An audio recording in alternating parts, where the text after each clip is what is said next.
nation. প্রতিষ্ঠার পর থেকে নানা চ্যালেঞ্জের মধ্য দিয়ে যাওয়া জাতীয় নাগরিক পার্টিতে এবার পদত্যাগের হিড়িক। ত্রয়োদশ জাতীয় সংসদ নির্বাচনে 11 দলীয় জোটের সাথে আসন সমঝোতার পর দল ছাড়ছেন অনেকেই। গেল এক মাসে পদত্যাগ করেছেন 10 জনেরও বেশি কেন্দ্রীয় নেতা। গুঞ্জন আছে পদত্যাগ করতে পারেন আরও কয়েকজন।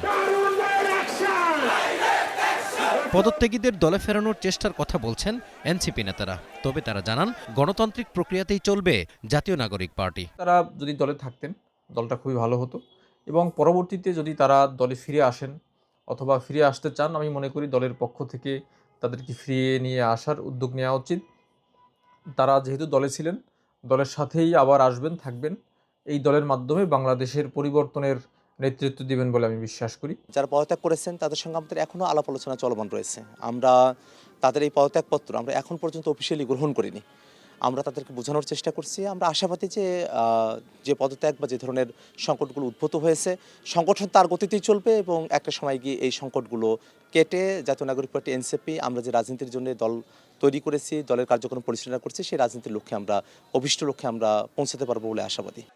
এতজন কেন্দ্রীয় নেতার একসাথে পদত্যাগ করায় দলের কার্যক্রম কিছুটা ক্ষতিগ্রস্ত হয়েছে বলেও স্বীকার করেন এনসিপি নেতারা। তবে তারা দাবি করেন এতে নির্বাচনী কাজকর্মে বড় ধরনের কোনো ব্যাঘাত ঘটছে না। 10 দলীয় নির্বাচনী জোটে এনসিপি যোগদানের কারণে আমাদের দলের কয়েকজন সিনিয়র নেতৃবৃন্দ মনঃক্ষুণ্ণ হয়েছেন, কয়েকজন পদত্যাগও করেছেন। তো এই পদত্যাগের কারণে যেহেতু তারা গুরুত্বপূর্ণ দায়িত্ব পালন করছেন বা করতেন, এই পদত্যাগের কারণে স্বাভাবিকভাবেই দলের কার্যক্রম কিছুটা ব্যাহত হবে বা ব্যাহত হয়েছে। তবে নির্বাচনী কার্যক্রম যেটা চলমান আছে, দলের যারা প্রার্থী হয়েছেন, দলের কেন্দ্রীয় দায়িত্বগুলো যারা পালন করছেন, এই কার্যক্রমে কোনো বাধাগ্রস্ত হচ্ছে না বা হবে না। যারা আমাদের দল থেকে পদত্যাগ করেছেন তাদের এই পদত্যাগ করাটা আমাদের ব্যক্তিগত অনুভূতিকে আহত করে এবং আমাদেরকে আসলেই প্রভাবিত করে ব্যক্তিগত অনুভূতির জায়গায়।